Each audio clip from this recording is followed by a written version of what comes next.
Hello students, welcome to online study on our YouTube channel. Please keep watching. Today we shall start with reading of the remaining part of the chapter Poets and Pancakes written by Ashok Mitra. Let's do the reading. When Frank Buchaman's Moral Rearmament Army, some 200 strong, visited Madras sometime in 1952, यानी जब Frank बुचामन की जो moral rearmament army थी जिसमें लगभग 200 strongs soldiers थे, जब उन्होंने विजिट किया मद्रास को लगभग 1952 के समय, they could not have found a warmer host in India than the Gemini Studios. तो उनको जेमिनी स्टूडियोज़ के अलावा कोई और अच्छे से वेलकम करने वाला होस्ट नहीं मिल सकता था। यानी वहाँ यहाँ पर आपको पता चला कि जेमिनी स्टूडियो ने उनका अच्छे से एक वेलकम किया। Someone called the group an international circus. कुछ लोगों ने तो उसको, जो ये मॉरल रीआर्मामेंट आर्मी थी, इसको एक इंटरनेशनल सर्कस का नाम दिया। They were not very good on the trapeze. Trapeze means होता है जिम्नास्टिक्स, यानी जो करतब करने में वो अच्छे नहीं थे। And their acquaintance with animal was only at the dinner. और जानवरों के साथ जो उनकी जान पहचान थी वो सिर्फ डिनर तक ही सीमित थी। मतलब वो अच्छे जिम्नास्टिक नहीं थे, एनिमल्स के साथ भी शो नहीं कर सकते थे। But they presented 2 plays in a most professional manner. लेकिन उन्होंने 2 प्ले वहाँ पर प्रस्तुत किए बिल्कुल वेल ट्रेंड मैनर में। Their Jotham Valley and the Forgotten Factor ran several shows in Madras. उनके जो प्ले थे जोथम वैली और दूसरा प्ले था फॉरगॉटन फैक्टर, मद्रास में उनके कई शो चले, दिखाया गए कई बार। And along with the other citizens of the city the Gemini family of 600 saw the plays over and over again. और काफ़ी सारे शहर के जो दूसरे सिटीजन थे उनके साथ और जेमिनी के जो फैमिली मेम्बर थे लगभग 600, उन्होंने उस प्ले को, इन प्लेज को बार बार देखा। यानी जेमिनी फैमिली में कितने मेंबर थे? 600। The message of the plays were usually plain and simple homilies. तो इन प्लेज का जो मैसेज था वो बिल्कुल ही प्लेन और सिंपल ह्यूमलीज था। मतलब लेक्चर दिया गया, मैसेज दिया गया लोगों को। But the sets and costumes were first rate. लेकिन जो उन्होंने वो जो सेट लगा रखा था, जो कॉस्ट्यूम पोशाक वगैरह पहनी हुई थी, वो बहुत अच्छे दर्जे की थी। Madras and the Tamil drama community वर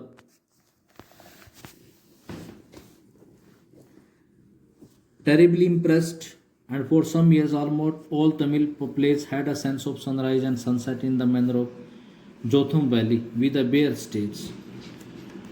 तो तमिल मद्रास और जो तमिल ड्रामा कम्युनिटी थी वो इन प्ले से इतना इम्प्रेस हुई कि कई सालों तक जितने भी तमिल प्लेज थे उन तमिल प्लेज में एक सीन दिखाया जाने लगा सनराइज को और सनसेट का, जैसे कि जोथम वैली में दिखाया गया था विद अ बेयर स्टेज, बगैर किसी स्टेज के।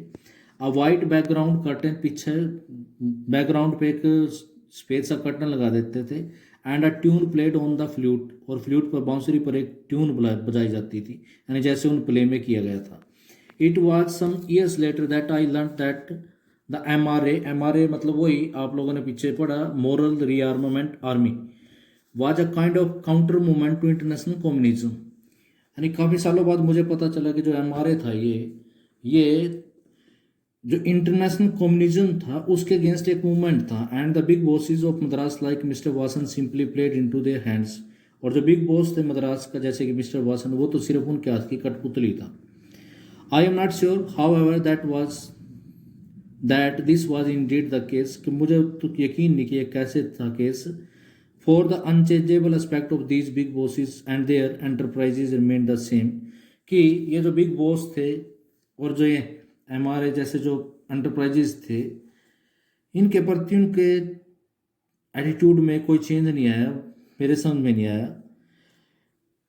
और नो एम आर ए इंटरनेशनल कम्युनिज्म और नो इंटरनेशनल कम्युनिज्म, इनके प्रति इनका कोई खुल के मतलब इन्होंने ओपनली इसको एक्सप्रेस नहीं किया। The staff of Gemini studio had a nice time hosting 200 people of all huge and sizes of at least 20 nationalities.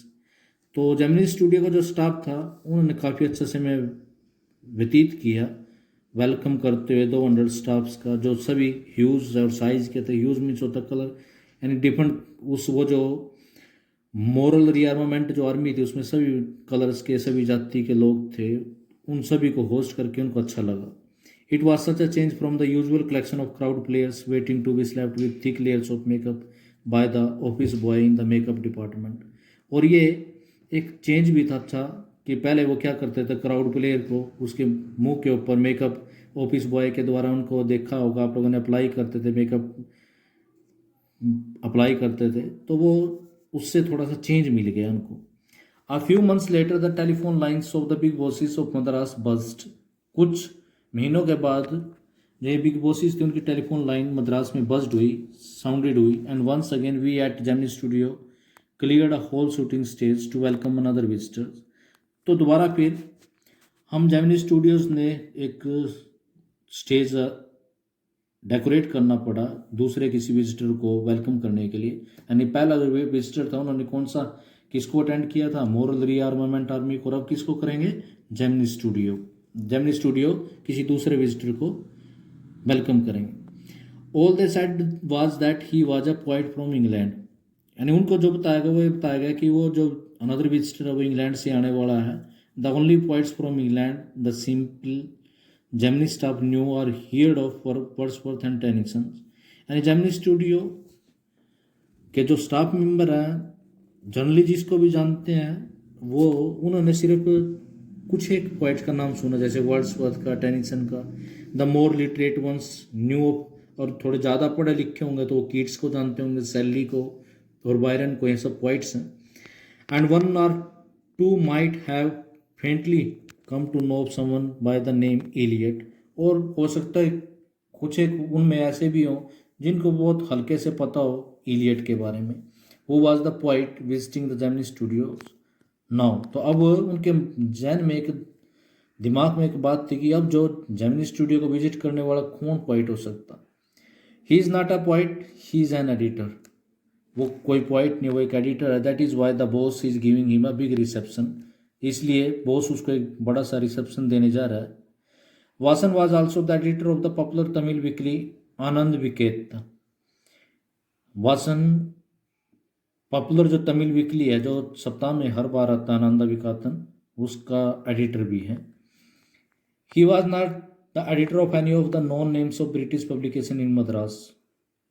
Madras में जितने भी ब्रिटिश पब्लिकेशन हैं उनमें से जितने भी पॉपुलर नेम है उनका वो किसी का एडिटर नहीं है। That is those known at the Gemini studios, और उनका भी नहीं है जो जेमिनी स्टूडियो को के लोग जिनको जानते हैं। Since the top man of the Hindus were taking the initiative, क्योंकि द हिंदू एक पब्लिकेशन है, न्यूज़पेपर है, क्योंकि वो ये पहल कर रहा है। The सरमाइज was that the poet was editor of a daily. तो ये गैस की गई, सरमाइज मीन्स होता है गैस, कि ये जो पोइट होगा that the poet was the editor of a daily, कि वो एक डेली न्यूज़पेपर जो छपने वाला है उसका कोई एडिटर है। But not from the Manchester guardian और द लंदन टाइम। लेकिन वो ना तो मैनचेस्टर गार्डियन का इंग्लिश न्यूज़पेपर या लंदन टाइम्स उसका नहीं है। That was all that even the most well informed among us new. यानी ये हमारे में से सबसे ज़्यादा जो जानने वाला है उसको सिर्फ इतना ही। At last around 4 in the afternoon, आखिरकार आफ्टरनून में 4 o'clock के समय, द पोइट और द एडिटर अराइव। तो वो जो पोइट था या एडिटर था वो पहुंचा। He was a tall man, very English, very serious and of course very unknown to all of us. एक टॉल मैन था, इंग्लिश मैन था, सीरियस मैन था, और हम सभी के लिए अननोन था। Battling with half a dozen pedestal fans on the shooting stage. यानी शूटिंग स्टेज पर जो पेडेस्टल फैंस थे, मतलब जो पैदल चलने वाले जो डजन फैंस थे, उनके साथ स्ट्रगल करते हुए द बॉस रीड, बॉस ने, जो हमारे जो बॉस थे, read out a long speech. उसने एक लंबी सी स्पीच पढ़ी। It was obvious that he too knew precious little about the poet. यानी ये बिल्कुल हमारे को भी पता चल गया कि वो भी उस पोइट के बारे में, एडिटर के बारे में बहुत ही लिटिल जानता था। The speech was all in the most general terms. जो स्पीच दी गई वो जनरल टर्म में बिल्कुल सिंपल सी थी। But here and there it was peppered with words like freedom and democracy. Peppered means होता है फील्ड या स्प्रेड, तो इसमें स्पीच में कहीं इधर उधर फ्रीडम और डेमोक्रेसी वर्ड यूज़ किए गए थे. Then the poet spoke. फिर उसके बाद वो पोइट बोला, he could not have addressed a more dazed and silent audience. वो एक डेज्ड और साइलेंट ऑडियंस को एड्रेस नहीं कर सकता था. साइलेंट डेज्ड का मतलब होता है stun, surprise. No one knew what he was talking about and his accent defeated any time to understand what he was saying. कोई नहीं जानता था कि वो किसके बारे में बात कर रहा. उसकी जो एक्सेंट थी, वो बोलने का जो लहजा था, प्रोनाउंसिएशन थी, defeated any time to understand. हमारे सारे प्रयास उसको अंडरस्टैंड करने के डिफीट हो गए, फेल हो गए कि वो क्या कह रहा है. The whole thing lasted about an hour. पूरी की पूरी ये बातें 1 घंटे तक चली. Then the poet left. तब पॉइंट चला गया and we all disperse in utter bafflement. और हम सभी तितर बितर हो गए, चले गए बिल्कुल कंफ्यूज मैनर में. What are we doing. हम यहाँ पर क्या कर रहे थे. What is an English poet doing in a film studio which makes Tamil films. यानी एक इंग्लिश पोइट क्या कर रहा है एक फिल्म स्टूडियो में जहाँ पर तमिल फिल्म बनती है. For the simplest sort of people. यानी हम लोग सोच रहे थे जहाँ पर सिंपल लोगों के लिए फिल्म बनती है, तमिल फिल्म बनती है, वहाँ पर इंग्लिश पोइट क्या कर रहा है. People whose lives least afforded them the possibility of cultivating a taste for English poetry. यानी वहाँ पर उन लोगों के बीच में क्या कर रहे हैं जो उसको अफोर्ड भी नहीं कर सकते. यानी वो इंग्लिश पोइट्री के लिए टेस्ट कल्टिवेट भी नहीं कर सकते, डेवलप भी नहीं कर सकते. The poet look pretty baffled too. यानी वो जो पोइट था या एडिटर था वो भी कंफ्यूज था. For he too must have felt the sheer incongruity of his talk about the thrills and travels of an English poet. क्योंकि उसने भी जो वो एक इंग्लिश पोइट के जो थ्रिल्स थे और ट्रैवल्स थे जो अपनी बातों में लेके आ रहा था और जिनके सामने वो प्रेजेंट कर रहा था, उसमें उसकी इनकॉन्ग्रेटी देखी, इरेलीवेंसी देखी. His visit remain N unexplained mystery. तो उसकी जो विजिट थी अनएक्सप्लेन मिस्ट्री रही हमारे लिए. The great pros writer of the world may not admit it. यानी संसार के जो प्रोज राइटर हैं शायद इस बात को ना माने, but my conviction grows stronger day after day. लेकिन जो मेरा आइडिया था, जो कन्विक्शन होता है फर्म फेथ, दिन प्रतिदिन मेरा वो आइडिया स्ट्रॉन्ग होता गया. That pros writing is not and can not be true pursuit of a genius. कि जो प्रोज राइटिंग है, गणित जैसे चैप्टर लिखे जाते हैं, वो एक अच्छे जीनियस पर्सन के लिए एक्टिविटी नहीं हो सकती. It is for the patient persistent preserving drudge with a heart so shrunken that nothing can break it. यानी एक ऐसे धैर्यवान, कॉन्स्टेंट, पेशेंटली सुनने वाला यानी मीनियल वर्क, हार्ड वर्क करने वाला एक ऐसे व्यक्ति के लिए जो अंदर से इतना सिकुड़ चुका हो जिसको कोई चीज़ नहीं तोड़ सकती. Rejection slips do not mean a thing to him. यानी अगर वो कोई चीज़ लिखता है और उसको रिजेक्ट कर दी जाती है तो उसके लिए उसका कोई मायने नहीं, उससे उसके ऊपर कुछ फर्क नहीं पड़ता. He at once sets about making a fresh copy of the long prose piece. वो तुरंत उसको फाड़ के उसकी दूसरी लॉन्ग प्रोज पीस कॉपी बनाना शुरू कर देगा. And sends it on to another editor. और उसको दूसरे एडिटर के पास भेज देगा. Enclosing postage for the return of the manuscripts. और उसके ऊपर पोस्टेज भी लगा देगा, यानी डाक टिकट भी लगा देगा. अगर उसको पसंद नहीं आए तो उसके मैन्युस्क्रिप्ट्स को वापस भेज दे. यानी ये जो प्रोज राइटिंग का काम है, सिर्फ जो बिल्कुल पेशेंट है, जिसको अगर उसका बता दिया जाए कि उसने जो लिखा वो गलत लिखा है और उसको सहज खुशी खुशी स्वीकार कर ले, उसका काम है. It was for such people that the Hindu had published a tiny announcement in an insignificant corner. तो इन सभी पर्सनों के लिए, इन व्यक्तियों के लिए हिंदू ने अपने एक अनइम्पोर्टेंट से कॉर्नर में एक छोटी सी अनाउंसमेंट पब्लिश करवाई थी. Of an unimportant page a short story contest organize. कि एक छोटा सा शॉर्ट स्टोरी का कंटेस्ट ऑर्गेनाइज किया जाएगा by a British periodical by the name the Encounter. कि एक ब्रिटिश पीरियोडिकल है, न्यूज़पेपर है, एनकाउंटर, वो एक स्टोरी कंटेस्ट ऑर्गेनाइज करवाएगा. Of course the Encounter was not a known commodity among the Gemini literati. लेकिन जो एनकाउंटर था वो जेमिनी के जो लिटरेटी थे, जो स्कॉलर थे, जो पढ़े लिखे थे, उनको इसके बारे में कुछ नहीं पता था. I wanted to get an idea of the periodical before I spend a consider sum in postage spending a manuscript. तो मैं इससे पहले कि अपनी मैन्युस्क्रिप्ट को वहाँ पर भेजूँ, कंटेस्ट में अपनी कुछ भेजूँ, तो मैं चाहता था कि उस पीरियोडिकल के बारे में कुछ मैं जान लूँ. In those days, the British Council Library had an entrance with no long Binded signboard and notice to make you feel you were sneaking into a forbidden area. उन दिनों में ब्रिटिश काउंसिल लाइब्रेरी का एक entrance हुआ था with जहाँ पर बड़े बड़े साइन बोर्ड या नोटिस नहीं होते थे जिससे आपको टू मेक यू फील, जिससे आपको यह हो कि आप स्नीक कर गए, एंटर कर गए हैं फॉरबिडन एरिया में, प्रोहिबिटेड एरिया में. And there were copies of the encounter lying about in various degrees of freshness almost untouched by the reader. और वहाँ पर उस लाइब्रेरी में एनकाउंटर की कॉपीज आपको बिखरी मिलेंगी, फ्रेशनेस में वो भी ऐसे लगेगा जैसे कि किसी भी रीडर ने उनको टच नहीं किया हो. When I read the editor's name, जब मैंने उसका एडिटर का नाम पढ़ा, I heard a bell ringing in my sunken heart, तो मेरे सिकड़े से हुए हार्ट में मैंने एक घंटी सी की आवाज़ सुनाई दी. It was the poet who had visited the Gemini studio, यानी ये वही पोइट था जिसने जेमिनी स्टूडियो को विजिट किया था. I felt like I had found a long lost brother, मैंने तुरंत महसूस किया कि जैसे मेरे को खोया हुआ भाई मिल गया. And I sang as I sealed the envelope, और मैंने गाना गुनगुनाया जैसे मैंने एनवलप को सील किया. And wrote out his address, और उसका एड्रेस उस पर लिख दिया. I felt that he too would be singing the same song at the same time, तो उसने महसूस किया कि जैसे मेरे को ऐसे महसूस होगा जैसे मेरे को लॉस्ट ब्रदर मिल गया, तो वो भी शायद ऐसे ही गीत गुनगुना रहा हो. Long lost brother for of Indian film discovers each other by singing the same song in the first reel and in the final reel of the film.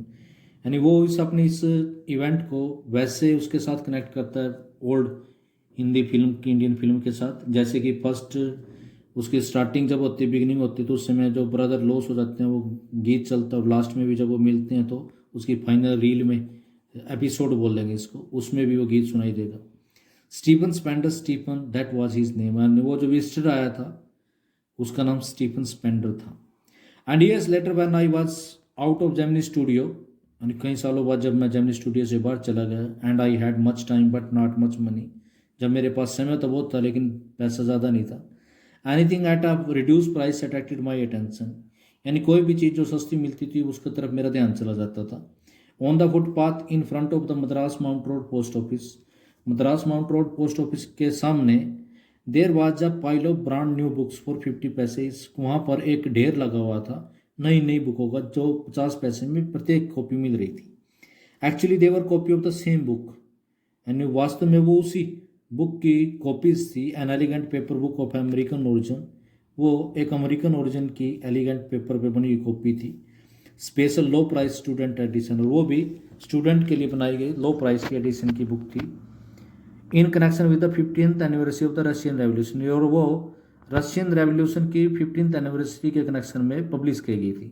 I paid 50 पैसे, मैंने 50 पैसे दिए. And picked up a copy of the book the god that failed, यानी book का नाम था the god that failed, उसकी copy ली. 6 eminent man of letter in 6 separate essays describe their journey into communism, तो 6 जो फेमस व्यक्ति थे पढ़े लिखे, उन्होंने अपने 6 अलग अलग ऐसे में अपनी जर्नी बताई कम्युनिज्म में, कैसे उन्होंने कम्युनिज्म में एंटर किया. एंड देयर डिसइल्यूजन रिटर्न, और फिर वो वापस, डिसइल्यूजन का मतलब होता है टूट कर वापस आ जाते हैं. और उनके नाम थे Andre Gide, Richard Wright, Ignazio Silone, Arthur Koestler, Louis Fischer and Stephen Spender. तो ये सभी पहले कम्युनिज्म में एंटर करते हैं, फिर वहाँ से फिर वापस डिसइल्यूजन होकर रिटर्न हो सकते हैं. सडनली द बुक अज्यूम ट्रेमेंडस, लेकिन अचानक ही उस जो बुक थी जिसमें स्टीफन स्पेंडर का नाम आया, उस बुक में ट्रेमेंडस सिग्निफिकेंस उसके अंदर क्रिएट हुई, क्योंकि उसने नाम किसका किया था, स्टीफन स्पेंडर का. Stephen Spender the poet who had visited Gemini studio, यानी वही स्टीफन स्पेंडर जिसने किसको देखा था, जेमिनी स्टूडियो को. In a moment I felt a dark chamber of my mind lit up by a hazy illumination, तो तुरंत मेरे मन में दोबारा फिर एक धुंधली सी लाइट क्रिएट हो गई. The reaction to Stephen Spender at Gemini Studio was no longer a mystery, तो अब जब हमको पता चला कि कोई विजिटर आएगा वहाँ पर जेमिनी स्टूडियो में, तब वो जो मिस्ट्री नहीं रही. The boss of the Gemini Studio may not have much to do with Spender's poetry, तो जेमिनी स्टूडियो का जो बॉस हो सकता है उसको स्टीफन स्पेंडर की पोएट्री के साथ कोई लेना देना न हो, but not with his God that failed, लेकिन उसके साथ नहीं, यानी उसकी जो बुक है God that failed. That is all for today. Student, hope you have understood the lesson. Please keep watching my videos. Do not forget to like and subscribe my channel. It will inspire me for more and more better content. Thank you.